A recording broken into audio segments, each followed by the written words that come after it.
ഈജിപ്തിൽ നിന്നുള്ള ഒരു നാടോടി കഥ പറഞ്ഞു തരാം. ഒരിക്കൽ 2 സഹോദരന്മാരുണ്ടായിരുന്നു. മൂത്ത ആളുടെ പേര് അൻബു എന്നും രണ്ടാമത്തെ ആളുടെ പേര് ബാട്ട എന്നുമായിരുന്നു.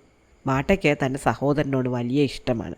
മാതാപിതാക്കളുടെ മരണശേഷം ഇവരുടെ സ്വത്ത് 2ആയിട്ട് ഭാഗിച്ചു. എന്നാൽ ബാട്ട തൻ്റെ ഓഹരി തൻ്റെ ജ്യേഷ്ഠനോടൊപ്പം ചേർത്തിട്ട് ജ്യേഷ്ഠനോട് കൂടെ തന്നെ താമസിച്ചു. അവന് ജ്യേഷ്ഠനെ വിട്ടു പോകാൻ ഒട്ടും ഇഷ്ടമുണ്ടായിരുന്നില്ല. അവനാണ് വീട്ടിലെ കൂടുതൽ ജോലി ചെയ്യുന്നത്. തൻ്റെ ജ്യേഷ്ഠനോട് പിതാവിനോടെന്ന പോലെ സ്നേഹമുണ്ടായിരുന്ന ബാട്ട അദ്ദേഹത്തിനെ കൊണ്ട് ജോലിയൊന്നും ചെയ്യിപ്പിച്ചിരുന്നില്ല. കന്നുകാലികളെ കൃഷിയിടത്തേക്ക് കൊണ്ടുപോയിരുന്നത്, കൃഷിസ്ഥലം ഉഴുതു മറിച്ചിരുന്നത്, ധാന്യങ്ങൾ വിതയ്ക്കുന്നതൊക്കെ ബാട്ടയാണ്. ജ്യേഷ്ഠൻ ഒന്ന് മേൽനോട്ടം വഹിച്ചാൽ മതി. ഈ ബാട്ട നല്ല ജോലിക്കാരനായിരുന്നു. ആ നാട്ടിൽ അവനെപ്പോലെ നന്നായിട്ട് ജോലി ചെയ്യുന്ന മറ്റാരും ഉണ്ടായിരുന്നില്ല. അതുകൊണ്ട് തന്നെ അവന് നല്ല ദൈവികമായ ശക്തിയുണ്ട് എന്ന് ആൾക്കാർ വിശ്വസിച്ച് പോന്നു. ഇത്ര കഠിനാധ്വാനിയായ, ഇത്ര നല്ലവനായ, ഇത്ര സൗമ്യശീലനായ ഒരാൾക്ക് ദൈവാനുഗ്രഹം ഉണ്ടാകാതെ പറ്റില്ലല്ലോ. സാധാരണ എല്ലാ ദിവസവും രാവിലെ ബാട്ട എഴുന്നേറ്റ് കന്നുകാലികളെ അഴിച്ച് മേയാൻ കൊണ്ടുപോകും. വൈകുന്നേരം കന്നുകാലികളെ കൃഷിയിടങ്ങളിൽ നിന്ന് കൂട്ടി പിന്നെ കൃഷിസ്ഥലത്തു നിന്ന് ശേഖരിച്ച ഭക്ഷ്യവസ്തുക്കളുമായിട്ട് വീട്ടിലേക്ക് വരും. പലപ്പോഴും തൻ്റെ ജ്യേഷ്ഠത്തി അമ്മയെ കൊണ്ട് പാചകം ചെയ്യാനൊന്നും ബാട്ട സമ്മതിച്ചിരുന്നില്ല. ബാട്ടയാണ് അടുക്കള പണിയും ചെയ്യുക. ആഹാരം ഉണ്ടാക്കി തൻ്റെ ജ്യേഷ്ഠനും അദ്ദേഹത്തിൻ്റെ ഭാര്യയ്ക്കും ഭക്ഷണം വിളമ്പി കൊടുക്കുക എന്നത് ബാട്ടയ്ക്ക് വലിയ ഇഷ്ടമുള്ള കാര്യമായിരുന്നു. അതിനുശേഷം അവൻ കൃഷിസ്ഥലത്ത് പോയി കിടന്നാണ് ഉറങ്ങാറ്. എത്ര നിർബന്ധിച്ചാലും അവൻ വീടിനുള്ളിൽ കിടന്ന് ഉറങ്ങാറില്ല. അവനത് ഇഷ്ടമല്ല. അവൻ പാടത്ത് നക്ഷത്രങ്ങളെ നോക്കിക്കിടക്കാൻ ഇഷ്ടപ്പെട്ടു. തൊഴുത്തിൽ പശുക്കളോടൊപ്പം കഴിയാൻ ഇഷ്ടപ്പെട്ടു. അങ്ങനെയുള്ള ഒരാളായിരുന്നു ബാട്ട. മാത്രമല്ല, ഈ ബാട്ട തൊഴുത്തിലെ കന്നുകാലികളോട് വലിയ കൂട്ടായിരുന്നു. അവയുടെ ഭാഷ ബാട്ടയ്ക്ക് മനസ്സിലാകുമായിരുന്നു. ബാട്ട തൻ്റെ തൊഴുത്തിലുള്ള കന്നുകാലികളെയും കൊണ്ട് വളരെ ദൂരേക്ക് യാത്ര ചെയ്യുകയും ഏറ്റവും നല്ല പുല്ലുള്ള സ്ഥലവും ഏറ്റവും നല്ല വെള്ളമുള്ള തടാകങ്ങളും തിരഞ്ഞ് കണ്ടുപിടിക്കുകയും ചെയ്യുമായിരുന്നു.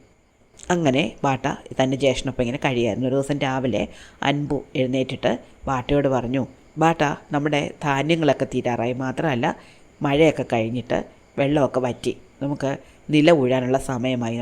നീ നമ്മുടെ കാളകളെയും കൊണ്ട് നില ഉഴാൻ വേണ്ടി വേഗം ചെല്ലും. ബാട്ട പറഞ്ഞു, ശരി, ഞാൻ പാടത്തേക്ക് പോവുകയാണ്. ജ്യേഷ്ഠൻ കുറച്ചു നേരം കഴിയുമ്പോൾ വന്നാൽ മതി. അങ്ങനെ ബാട്ട തൊഴുത്തിൽ ചെന്ന് തൊഴുത്തിലെ ഏറ്റവും നല്ല കാളകളെ അഴിച്ച് ഉത്സാഹത്തോടെ പാടത്തേക്ക് പോയി. കുറേ നേരം കഴിഞ്ഞപ്പോൾ ജ്യേഷ്ഠൻ വന്നു. ജ്യേഷ്ഠൻ നോക്കുമ്പോൾ പാടം മുക്കാലും ബാട്ടയും കാളകളും ചേർന്ന് ഉഴുതു കഴിഞ്ഞിരിക്കുന്നു. ജ്യേഷ്ഠന് വലിയ സന്തോഷമായി. ജ്യേഷ്ഠൻ പറഞ്ഞു, നമുക്കിനി വിത്തിടാനുള്ള കാര്യങ്ങളൊക്കെ നോക്കാം. അങ്ങനെ അവർ വിത്ത് വിതച്ചു തുടങ്ങി. ജ്യേഷ്ഠനും കൂടെ ചേർന്നാണ് വിത്ത് വിതച്ചത്. അങ്ങനെ കുറേ നേരം വിത്ത് വിതച്ച് കഴിഞ്ഞപ്പോൾ വിത്ത് തീരാറായി. പാടം കുറേ ബാക്കി കിടക്കുന്നതുകൊണ്ട്. അപ്പോൾ ജ്യേഷ്ഠൻ പറഞ്ഞു, ബാട്ട, നമ്മുടെ വിത്ത് തീരാറായാലോ, നീ ഒരു കാര്യം ചെയ്ത് നീ വീട്ടിൽ പോയി വിത്തെടുത്തുകൊണ്ട് വാ. ബാട്ട പറഞ്ഞു, ശരി ജ്യേഷ്ഠൻ ഇവിടെ നിൽക്കുക, ഞാൻ പോയി വിത്തെടുത്തുകൊണ്ട് വരാം. അങ്ങനെ ബാട്ട വിത്തെടുക്കാൻ വീട്ടിലേക്ക് ചെന്നു. അവിടെ ചെന്നപ്പോൾ ജ്യേഷ്ഠത്തിയമ്മ പടിയിലിരുന്ന് മുടി ചെയ്യുകയായിരുന്നു. ബാട്ട ജ്യേഷ്ഠത്തിയമ്മയോട് പറഞ്ഞു, ജ്യേഷ്ഠത്തിയമ്മയെ വിതച്ചുകൊണ്ടിരിക്കുമ്പോൾ വിത്ത് തീർന്നു പോയി. ജ്യേഷ്ഠൻ പറഞ്ഞു വിത്ത് തന്നുവിടാൻ. അധികം സമയം കളയരുത്, അദ്ദേഹം അവിടെ വിതച്ചുകൊണ്ടിരിക്കുകയാണ്, അപ്പോഴേക്ക് ഞാൻ വേഗം ചെല്ലണം, അതുകൊണ്ട് വേഗം വിത്തെടുത്തതാണ്. ജ്യേഷ്ഠത്തിയമ്മ ഇരുന്നെടുത്തുനിന്ന് എഴുന്നേറ്റതേ ഇല്ല. എന്നിട്ട് അവർ പറഞ്ഞു, നീ വേണമെങ്കിൽ അകത്ത് പോയി എടുക്കുക, എനിക്കിവിടെ നിന്ന് ഇപ്പോൾ എഴുന്നേക്കാൻ വയ്യ, ഞാൻ മുടി ചെയ്യിക്കൊണ്ടിരിക്കുന്നത് നീ കണ്ടില്ലേ. അപ്പോൾ ബാട്ട അകത്ത് പോയിട്ട് വിത്തുകളിരിക്കുന്ന മുറിയിൽ ചെന്നു. അവിടെ ചെന്നിട്ട് പാടത്തേക്ക് ആവശ്യമുള്ള 5 സഞ്ചി വിത്തുകൾ എടുത്തു. എന്നിട്ട് ആ 5 സഞ്ചി വിത്തുകളും ഒന്നിനു മുകളിലൊന്നായി തലയിൽ താങ്ങി പുറത്ത് കൊണ്ടുവന്ന് പാടത്തേക്ക് നടക്കാൻ തുടങ്ങി. നല്ല ആരോഗ്യവാനായിരുന്നു ബാട്ട. ഈ 5 സഞ്ചി വിത്തുകൾ ഒരു ആയാസവുമില്ലാതെ തൻ്റെ തലയിൽ താങ്ങി ബാട്ട പോകുന്നത് കണ്ടപ്പോൾ ജ്യേഷ്ഠത്തിയമ്മ അവനെ വിളിച്ചിട്ട് പറഞ്ഞു, ബാട്ട, നിനക്ക് നല്ല ആരോഗ്യമുണ്ട്. എൻ്റെ ഭർത്താവിനാണെങ്കിൽ നിൻ്റെ അത്ര ആരോഗ്യമൊന്നുമില്ല. അദ്ദേഹം നല്ലൊരു പണിക്കാരനുമല്ല. നീയാണ് നല്ല പണിക്കാരൻ. അതുകൊണ്ട് ഞാൻ അദ്ദേഹത്തെ ഉപേക്ഷിക്കാം. നീ എന്നെ വിവാഹം കഴിക്കാമോ? ബാട്ടയ്ക്ക് ദേഷ്യം വന്നു. ബാട്ട പറഞ്ഞു, നിങ്ങൾ എൻ്റെ ജ്യേഷ്ഠത്തി അമ്മയാണ്. ഞാൻ എൻ്റെ മരിച്ചുപോയ അമ്മയ്ക്ക് പകരം നിങ്ങളെയാണ് കാണുന്നത്. എന്നോട് നിങ്ങളിങ്ങനെ പറയാമോ? നിങ്ങളീ പറഞ്ഞത് തീരെ ശരിയായില്ല. നിങ്ങൾ ഇത്ര മര്യാദയില്ലാത്ത സ്ത്രീയാണെന്ന് ഞാൻ ഒരിക്കലും കരുതിയിട്ടേ ഇല്ല. ഇതും പറഞ്ഞുകൊണ്ട് ബാട്ട വേഗം വിത്തുകളുമായിട്ട് പാടത്തേക്ക് പോയി. എന്നാൽ തൻ്റെ ജ്യേഷ്ഠനടുത്ത് ഈ കാര്യങ്ങളൊന്നും ബാട്ട പറഞ്ഞില്ല. അങ്ങനെ ജ്യേഷ്ഠനും അനുജനും ചേർന്ന് വിത്ത് വിതച്ചു. അങ്ങനെ വൈകുന്നേരമായി. ജ്യേഷ്ഠൻ പറഞ്ഞു, ഞാൻ വീട്ടിലേക്ക് പോകാം, അവിടെ കുറച്ച് ഭക്ഷണം തയ്യാറാക്കി വെക്കാൻ ഭാര്യയോട് പറയാം. നീ അപ്പോഴേക്ക് ഒന്ന് കുളിച്ച് വൃത്തിയായിട്ട് കാളകളെയും കൊണ്ട് അങ്ങോട്ട് വന്നാൽ മതി. ബാട്ട സമ്മതിച്ചു. അങ്ങനെ ജ്യേഷ്ഠൻ തൻ്റെ വീട്ടിലേക്ക് തിരിച്ചുപോയി. ബാട്ട അവിടെ ഉണ്ടായിരുന്ന ഒരു അരുവിയിലിറങ്ങി കുളിച്ചു. തൻ്റെ കൂടെ ഉണ്ടായിരുന്ന കാളകളെയും കുളിപ്പിച്ചു. അതിനുശേഷം അവരെല്ലാവരും കൂടെ ചേർന്ന് വീട്ടിലേക്ക് നടന്നു. നേരം സന്ധ്യ കഴിഞ്ഞിരുന്നു. ഈ സമയത്ത് ബാട്ടയുടെ സഹോദരൻ വീട്ടിൽ ചെന്നപ്പോൾ തൻ്റെ ഭാര്യ ആകെ പരവശയായിട്ട് തറയിൽ കിടന്ന് കരയുന്നത് കണ്ടു. അത് കണ്ട് അദ്ദേഹം അവരെ വിളിച്ച് എന്താണ് എന്ന് ചോദിച്ചു. അവരുടെ ദേഹമൊക്കെ മാന്തി പൊളിച്ചതുപോലെ ഇരുന്നു. അവർ പറഞ്ഞു, നിങ്ങളുടെ അനുജൻ ബാട്ട ഒരു ദുഷ്ടനാണ്. അവൻ വിത്തെടുക്കാൻ ഇവിടെ വന്നപ്പോൾ എന്നെ വല്ലാതെ ഉപദ്രവിച്ചു. ഞാൻ അവനെ വിവാഹം കഴിക്കണമെന്ന് അവൻ എന്നോട് പറഞ്ഞു. ഇത് കേട്ട ജ്യേഷ്ഠന് വളരെയധികം ദേഷ്യം വന്നു. അയാളുടൻ തന്നെ അടുക്കളയിൽ ചെന്ന് ഒരു കഠാര എടുത്ത് മൂർച്ച കൂട്ടി അതുമായിട്ട് തൊഴുത്തിൻ്റെ വാതിലിൽ പോയി മറഞ്ഞു നിന്നു. ബാട്ട തൊഴുത്തിനുള്ളിലേക്ക് കയറുമ്പോൾ അവിടെ വെച്ച് അവനെ കുത്തി വീഴ്ത്തണം എന്നാണ് ഈ ജ്യേഷ്ഠൻ കരുതിയത്. ബാട്ട തൻ്റെ കാളുകളുമായിട്ട് തൊഴുത്തിനുള്ളിലേക്ക് കയറി വരുമ്പോൾ തൊഴുത്തിനുള്ളിൽ നിന്നിരുന്ന പശുക്കൾ വിളിച്ചു പറഞ്ഞു, ബാട്ട ബാട്ട, നീ അകത്തേക്ക് കയറരുതേ, നിൻ്റെ ജ്യേഷ്ഠൻ നിന്നെ കൊല്ലാനായിട്ട് ദാ ഇവിടെ വാതിലിന് മറഞ്ഞു നിൽപ്പുണ്ട്. ബാട്ട ഇത് ആദ്യം വിശ്വസിച്ചില്ല. തൻ്റെ പ്രിയപ്പെട്ട ജ്യേഷ്ഠൻ തന്നോട് ഇങ്ങനെ ചെയ്യും എന്ന് അവൻ കരുതിയതേയില്ല. പക്ഷേ അവൻ വീണ്ടും മുന്നോട്ട് നടന്നപ്പോൾ പശുക്കൾ വീണ്ടും വിളിച്ചു പറഞ്ഞു, ബാട്ട ബാട്ട, അകത്തേക്ക് കയറരുതേ, തൊഴുത്തിൻ്റെ വാതിലിൽ നിൻ്റെ ജ്യേഷ്ഠൻ മറഞ്ഞു നിൽപ്പുണ്ട്. ബാട്ട നോക്കുമ്പോൾ വാതിലിനടിയിൽ കൂടി ജ്യേഷ്ഠൻ്റെ കാലുകൾ കണ്ടു. പശുക്കൾ പറയുന്നത് സത്യമാണ് എന്ന് ബാട്ടയ്ക്ക് മനസ്സിലായി. ബാട്ട അവിടെ നിന്ന് ഒറ്റ ഓട്ടം വെച്ചു കൊടുത്തു. ജ്യേഷ്ഠൻ പിന്നാലെ ഓടിച്ചെന്നു. നല്ലവനായ ബാട്ട ദൈവത്തോട് കരഞ്ഞു പറഞ്ഞു, എൻ്റെ ദൈവമേ, ഈ സൽപ്രവൃത്തിയും ഈ ദുഷ്പ്രവൃത്തിയും നീ കാണുന്നില്ലേ? അവൻ്റെ വിലാപം ദൈവം കേട്ടു. അവർ രണ്ടുപേരും ഓടുന്നതിനിടയ്ക്കായിട്ട് പെട്ടെന്ന് ഒരു വലിയ തോട് പ്രത്യക്ഷപ്പെട്ടു. ആ തോട്ടിലെ വെള്ളം നിറയെ മുതലകൾ കളിച്ച് നടന്നു. ജ്യേഷ്ഠന് ആ തോട് കടന്ന് ബാട്ടയ്ക്കടുത്തേക്ക് എത്താൻ പറ്റിയില്ല. തോടിനിക്കരെ എന്ന് ബാട്ട ഉറക്കെ കരഞ്ഞു, ജ്യേഷ്ഠ, അങ്ങ് എന്തിനാണ് എന്നോട് ഇങ്ങനെ ചെയ്തത്? അൻപു ആണെങ്കിൽ ബാട്ടയോടുള്ള ദേഷ്യം സഹിക്കാൻ വയ്യാതെ കൈകൾ ഞെരിച്ചുകൊണ്ട് അവിടെ നിന്നു. നേരം നന്നായിട്ട് ഇരുട്ടിയിരുന്നു. തോട്ടിൽ നിറയെ മുതലകളായതിനാൽ തോട് കടന്ന് ബാട്ടയ്ക്കടുത്തേക്ക് എത്താൻ അൻപുവിന് പറ്റിയില്ല. ബാട്ട അവിടെ നിന്ന് വിളിച്ചു പറഞ്ഞു, ജ്യേഷ്ഠ, അങ്ങ് നേരം വെളുക്കും വരെ ഒന്ന് കാക്കൂ. സൂര്യൻ ഉദിക്കുമ്പോൾ ഞാൻ സൂര്യനെ സാക്ഷി നിർത്തി അങ്ങേ കാര്യങ്ങൾ പറഞ്ഞ് മനസ്സിലാക്കാം. പക്ഷേ ഇനി ഒരിക്കലും ഞാൻ അങ്ങയുടെ കൂടെ ഉണ്ടായിരിക്കുകയില്ല. അങ്ങ് ഏത് നാട്ടിലാണോ ആ നാട്ടിൽ ഞാൻ ഇനി ഒരിക്കലും താമസിക്കുകയില്ല. അക്കേഷ്യ മരങ്ങളുടെ നാട്ടിലേക്ക് ഞാൻ പോവുകയാണ്. പക്ഷേ അതിനു മുമ്പ് എനിക്ക് അങ്ങയോട് പറയാനുള്ളത് പറഞ്ഞേ തീരൂ. അങ്ങനെ അവർ രണ്ടുപേരും തോടിനിരുവശവുമായിട്ട് കാത്തു നിന്നു. രാത്രി കഴിഞ്ഞു, നേരം വെളുത്തു, സൂര്യൻ വന്നു. സൂര്യപ്രകാശത്തിൽ സഹോദരന്മാർ വീണ്ടും പരസ്പരം കണ്ടു. ബാട്ട തൻ്റെ സഹോദരനോട് ചോദിച്ചു, അങ്ങ് എന്താണ് എൻ്റെ ഭാഗം കേൾക്കാത്തത്? അങ്ങ് എന്തിനാണ് എന്നെ കൊല്ലാൻ വന്നത്? ഞാൻ അങ്ങയുടെ ഇളയ സഹോദരനല്ലേ? എൻ്റെ പിതാവിൻ്റെ സ്ഥാനത്തുള്ള അങ്ങ് എന്നോടിങ്ങനെ ചെയ്യാമോ? അപ്പോൾ അൻപു ചോദിച്ചു, ഞാൻ നിൻ്റെ പിതാവിൻ്റെ സ്ഥാനമാണെങ്കിൽ എൻ്റെ ഭാര്യ നിൻ്റെ അമ്മയുടെ സ്ഥാനത്തല്ലേ? നീ എൻ്റെ ഭാര്യയോട് എന്തിനാണ് അപമര്യാദയായിട്ട് പെരുമാറിയത്? അപ്പോൾ ബാട്ട പറഞ്ഞു, ജ്യേഷ്ഠ, അങ്ങ് അത് വിശ്വസിച്ചോ? ജനിച്ച കാലം മുതൽ അങ്ങ് എന്നെ കാണുന്നതല്ലേ? എൻ്റെ അമ്മയെപ്പോലെ ഞാൻ കരുതുന്ന എൻ്റെ ജ്യേഷ്ഠത്തിയോട് ഞാൻ അങ്ങനെയൊക്കെ പെരുമാറും എന്ന് അങ്ങേക്ക് തോന്നുന്നുണ്ടോ? ഞാൻ വിത്തെടുക്കാൻ വീട്ടിൽ വന്നപ്പോൾ ജ്യേഷ്ഠത്തിയാണ് എന്നോട് മോശമായി പെരുമാറിയത്. എന്നിട്ട് ഇപ്പോൾ അവരെന്നെപ്പറ്റി ആരോപണങ്ങൾ പറയുന്നു. പക്ഷേ ആ സ്ത്രീയുടെ വാക്കുകൾ കേട്ട് ഒരു കള്ളനെ പോലെ അങ്ങൻ്റെ പിന്നാലെ കഠാരയുമായി വന്നല്ലോ. ഇതെത്ര വിചിത്രമായിപ്പോയി. ഇതും പറഞ്ഞുകൊണ്ട് ബാട്ട തൻ്റെ അരപ്പട്ടയിൽ സൂക്ഷിച്ചിരുന്ന ചെറിയ പേനാക്കത്തി എടുത്ത് സ്വയം കുത്തി. ചോര വാർന്ന് അവൻ ബോധം കെട്ട് നിലത്ത് വീണു. അൻപുവിന് തോട് കടന്ന് തൻ്റെ സഹോദരൻ്റെ അടുത്തേക്ക് എത്താൻ പറ്റിയില്ല. സഹോദരനെ ഓർത്ത് അൻപു അവിടെ നിന്ന് കരഞ്ഞു. തൻ്റെ ഭാര്യയുടെ വാക്ക് കേട്ട് ബാട്ടയെ സംശയിക്കരുതായിരുന്നുവെന്ന് അവന് തോന്നി. കുറേ നേരം ബോധം കേട്ട് അവിടെ കിടന്ന ബാട്ട പിന്നെ എഴുന്നേറ്റു. എന്നിട്ട് ജ്യേഷ്ഠനോട് പറഞ്ഞു, ഞാൻ ഒരു കുറ്റം ചെയ്തു എന്ന് കരുതി ഞാൻ ഇത്ര കാലം ചെയ്ത നന്മകളെല്ലാം അങ്ങ് മറന്നു കളഞ്ഞല്ലോ. അതുകൊണ്ട് ഞാൻ ഇനി നിൻ്റെ കൂടെ വരികയില്ല. നീ നിൻ്റെ വീട്ടിലേക്ക് പോവുക. നിൻ്റെ കന്നുകാലികളെയും നിൻ്റെ കൃഷിസ്ഥലങ്ങളെയും നീ തന്നെ സംരക്ഷിക്കുക. എനിക്കൊന്നും വേണ്ട. ഞാൻ അക്കേഷ്യ മരങ്ങളുടെ നാട്ടിലേക്ക് പോവുകയാണ്. അപ്പോൾ അൻപു ഉറക്കെ കരഞ്ഞുകൊണ്ട് ബാട്ടയെ തിരിച്ചു വിളിച്ചു. ബാട്ട, നീ എന്നെ വിട്ടു പോവരുതേ.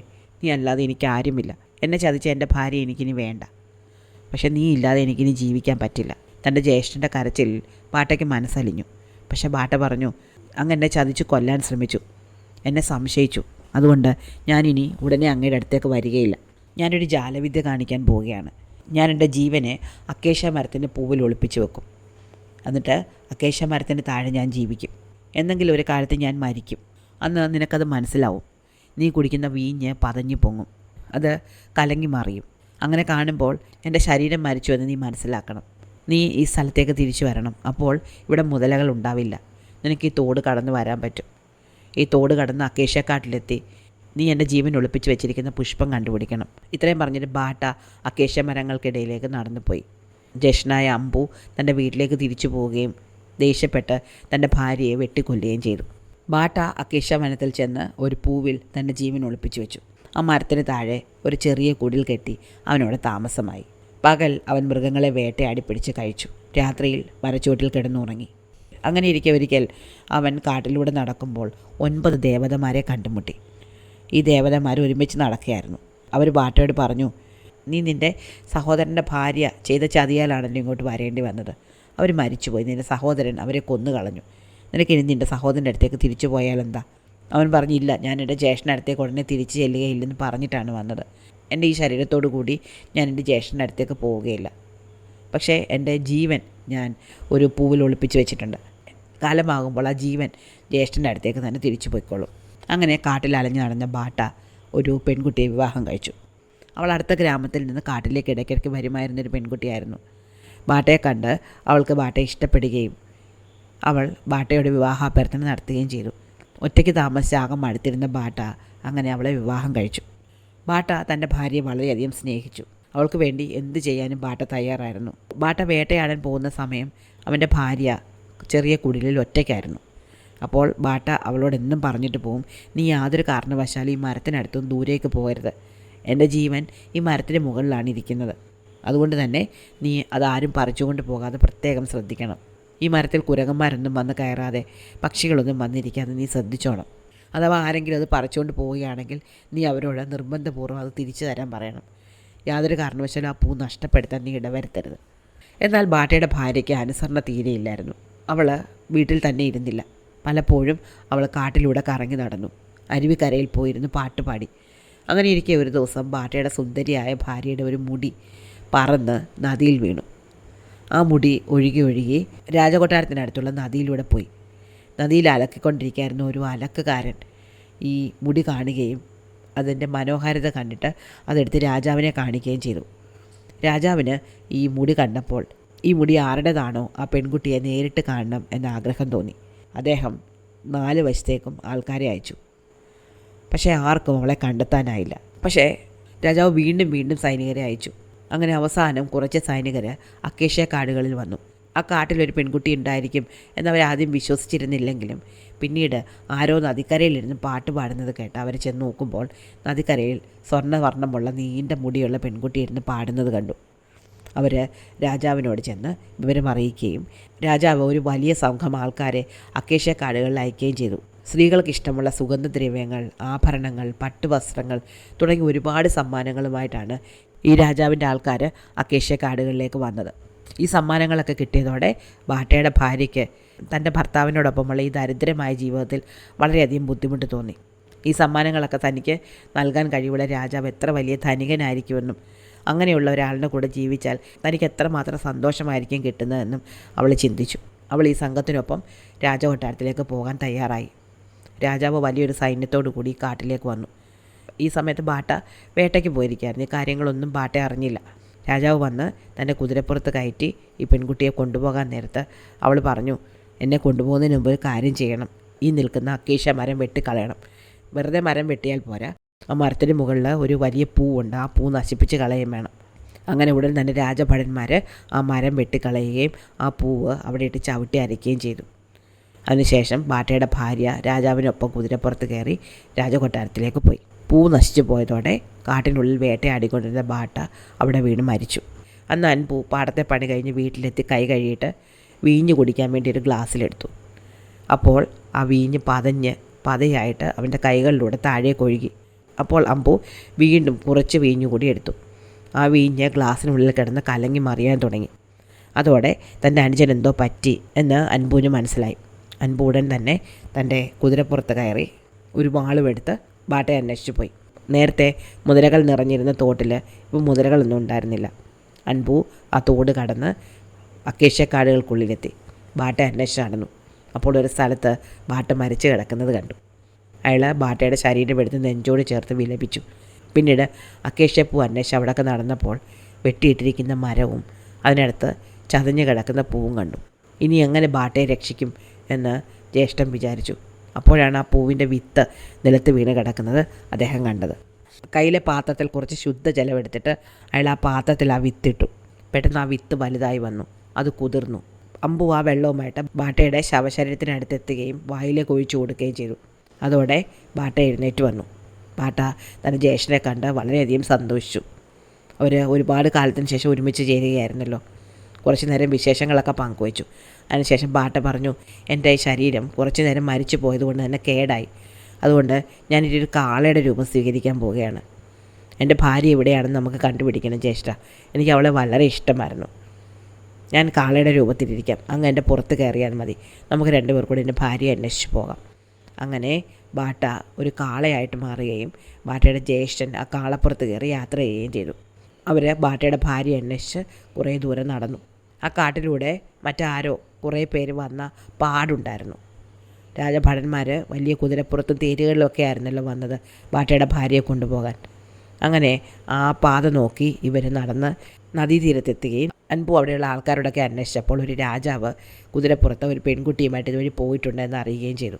അങ്ങനെ ഒരു കാളയായി മാറിയ ബാട്ടയുടെ പുറത്ത് കയറിയ അൻപ് ഈ രാജാവിൻ്റെ കൊട്ടാരത്തിനടുത്തേക്ക് ചെന്നു. രാജാവ് തൻ്റെ മട്ടുപ്പാവിലിരുന്ന് നോക്കുമ്പോൾ താൻ ഇന്നേ വരെ കണ്ടിട്ടില്ലാത്തത്ര വലിപ്പമുള്ള നല്ല ഭംഗിയുള്ളൊരു കാളയെ കണ്ടു. അത് കണ്ട് രാജാവിന് വലിയ അതിശയം തോന്നി. അദ്ദേഹം താഴെ ഇറങ്ങി വന്ന അൻപുവിനോട് ഈ കാളയെ വിൽക്കുന്നു എന്ന് ചോദിച്ചു. ഉവ്വ്, താൻ ഇതിനെ വിൽക്കുന്നു എന്ന് അൻപു മറുപടി പറഞ്ഞു. അതോടെ രാജാവ് കുറേ സ്വർണവും വെള്ളിയും കൊടുത്ത് ആ കാളയെ വാങ്ങി. ആ കാളയും കൊണ്ട് തൻ്റെ ഭാര്യയുടെ അടുത്തെത്തി. എന്നിട്ട് പറഞ്ഞു, നോക്കൂ, ഈ കാളയെ കണ്ടോ, എത്ര ഭംഗിയായിരിക്കുന്നു. ഇത്ര വലിപ്പമുള്ളൊരു കാളയെ നീ ഇനി മുമ്പ് കണ്ടിട്ടുണ്ടോ എന്ന് നോക്കൂ. ബാട്ടയുടെ ഭാര്യയാണ് ഇപ്പോൾ രാജ്ഞി. തൻ്റെ ഭാര്യയെ കണ്ട് ബാട്ടയ്ക്ക് വലിയ സങ്കടം വന്നു. ബാട്ട വിചാരിച്ചത് രാജാവ് തൻ്റെ ഭാര്യയെ തട്ടിക്കൊണ്ട് വന്നതാണ് എന്നാണ്. അവൾ തന്നെ ചതിക്കും എന്ന് ബാട്ടയ്ക്ക് ഒട്ടും ചിന്തയുണ്ടായിരുന്നില്ല. അതുകൊണ്ട് തന്നെ രാജാവ് അവിടെ നിന്ന് മാറിയ സമയത്ത് ബാട്ട തൻ്റെ ഭാര്യയുടെ അടുത്ത് എന്ന് പറഞ്ഞു, നീ പേടിക്കേണ്ട കേട്ടോ, ഇത് ഞാനാണ് ബാട്ട. നീ എൻ്റെ പുറത്ത് കയറിയിരുന്നോളൂ, നമുക്ക് ഇവിടുന്ന് വേഗം ഓടി രക്ഷപ്പെടാം. ഇത് കേട്ടതും ബാട്ടയുടെ ഭാര്യ ഉറക്കം നിലവിളിച്ചു. രാജാവ് ശബ്ദം കേട്ട് ഓടി വന്നു. തൻ്റെ ഭാര്യ നിലവിളിക്കുന്നത് കണ്ട് എന്ത് പറ്റി എന്ന് ചോദിച്ചു. അപ്പോൾ ബാട്ടയുടെ ഭാര്യ പറഞ്ഞു, എനിക്ക് വല്ലാത്ത വയറുവേദന എടുക്കുന്നു. മാത്രമല്ല ഈ കാളയെ കണ്ടാൽ എനിക്കിതിനെ തിന്നാനും തോന്നുന്നു. ചിലപ്പോൾ ഇതിൻ്റെ കരൾ തിന്നാൽ എൻ്റെ വയറുവേദന മാറുമായിരിക്കും. രാജാവ് ഉടൻ തന്നെ തൻ്റെ സേവകരോട് കാളയെ പിടിച്ച് കെട്ടാൻ ആജ്ഞാപിച്ചു. ആദ്യം 3-4 സേവകർ വന്ന് പിടിച്ച് കെട്ടാൻ നോക്കിയെങ്കിലും ബാട്ടയെ പിടിച്ച് കെട്ടാൻ പറ്റിയില്ല. അതോടെ 100 കണക്കിന് സേവകർ അവിടെ എത്തുകയും അവരെല്ലാവരും കൂടി ചേർന്ന് ഈ കാളയെ പിടിച്ച് കെട്ടുകയും ചെയ്തു. അങ്ങനെ അവരെല്ലാവരും കൂടി ചേർന്ന് കാളയെ അടിച്ചു വീഴ്ത്തി അതിനെ ചുമന്നുകൊണ്ട് പോയി. അതിൻ്റെ വയറ് കീറി കരളെടുത്ത് കറി വെച്ച് രാജ്ഞിക്ക് കൊടുത്തു. ഇങ്ങനെ ഈ കാളയെ ചുമന്നുകൊണ്ട് പോകുന്ന സമയത്ത് രാജാവിൻ്റെ കൊട്ടാരത്തിൻ്റെ മുറ്റത്ത് വാതിലിൻ്റെ 2 വശത്തുമായിട്ട് 2 തുള്ളി രക്തം വീണിരുന്നു. ആ രക്തത്തിൽ നിന്ന് 2 പേർഷ്യ മരങ്ങൾ വളർന്നു വന്നു. പെട്ടെന്ന് രാജകൊട്ടാരത്തിൻ്റെ മുറ്റത്ത് 2 മരങ്ങൾ വളർന്നു വന്നിരിക്കുന്നു എന്ന വാർത്ത എല്ലാവരും അറിഞ്ഞു. എല്ലാവരും മരങ്ങൾ കാണാൻ വന്നു. ഇതിലെന്തോ അപകട സൂചന തോന്നി രാജാവിൻ്റെ ഭാര്യ രാജാവിനെ വിളിച്ചിട്ട് പറഞ്ഞു, അങ്ങ് ഞാൻ എന്ത് പറഞ്ഞാലും കേൾക്കുമോ? രാജാവ് പറഞ്ഞു, പിന്നെ നീ എന്ത് പറഞ്ഞാലും ഞാൻ കേൾക്കും. അപ്പോൾ രാജ്ഞി പറഞ്ഞു, അങ്ങനെയാണെങ്കിൽ ആ 2 മരങ്ങളും വെട്ടി താഴെയിടണം. രാജാവ് ഉടൻ തന്നെ തൻ്റെ സേവകരെ വിളിച്ചിട്ട് ആ മരം വെട്ടാൻ ആജ്ഞാപിച്ചു. മരപ്പണിക്കാർ വന്ന് ആ 2 മരങ്ങളും വെട്ടി വീഴ്ത്തി. ആ തടി കൊണ്ട് തൂണുകൾ ഉണ്ടാക്കാൻ രാജ്ഞി അവർക്ക് നിർദ്ദേശം കൊടുത്തിട്ടുണ്ടായിരുന്നു. മരം മുഴുവനായിട്ട് വെട്ടിത്തീരുന്നുണ്ടോ എന്നറിയാൻ വേണ്ടിയിട്ട് രാജ്ഞി അവിടെ വന്ന് നിന്നു. പണിയുടെ മേൽനോട്ടം വഹിച്ചു. അങ്ങനെ ഈ മരം വെട്ടി നടക്കുമ്പോൾ ഈ മരത്തിൽ നിന്ന് ഒരു ചീള് തെറിച്ച് രാജ്ഞിയുടെ വായിൽ വീണു. രാജ്ഞിക്ക് എന്തെങ്കിലും ചെയ്യാൻ പറ്റുന്നതിന് മുമ്പ് അത് അവളുടെ വയറ്റിലേക്ക് പോയി. അധികം താമസിക്കാതെ ഈ രാജ്ഞി ഗർഭിണിയാകുകയും അവൾ പ്രസവിക്കുകയും ചെയ്തു. എന്നാൽ ഈ കുഞ്ഞ് ജനിക്കുന്നതിന് മുമ്പ് തന്നെ രാജാവ് മരിച്ചു പോയിരുന്നു. കുഞ്ഞ് ജനിച്ചതോടെ ഈ രാജ്ഞിയുടെ ആരോഗ്യവും നഷ്ടപ്പെട്ടു. കുഞ്ഞിനെ കണ്ടാൽ ബാട്ടയെ പോലെ തന്നെ ഇരിക്കുമായിരുന്നു. രാജ്ഞി വളരെ കഷ്ടപ്പെട്ട് കുറച്ചു കാലം അവനെ വളർത്തി. ചെറിയ കുട്ടിയായിരിക്കുമ്പോൾ തന്നെ താൻ ബാട്ടയാണ് എന്ന് കുഞ്ഞ് വെളിപ്പെടുത്തി. ഇതറിഞ്ഞ അൻപു കൊട്ടാരത്തിലെത്തുകയും ബാട്ടയെ കാണുകയും ചെയ്തു.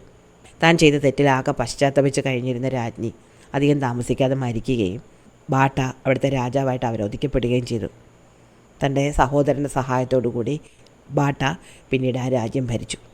ഒരുപാട് വർഷം ബാട്ട ആ രാജ്യം നോക്കി നടത്തി. അതിനുശേഷം അൻപുവിനെ ആ നാട് ഏൽപ്പിച്ചിട്ട് അവൻ വീണ്ടും ദേശസഞ്ചാരത്തിന് പോയി. ഇഷ്ടമായോ കഥ? അടുത്ത കഥ അടുത്ത ദിവസം.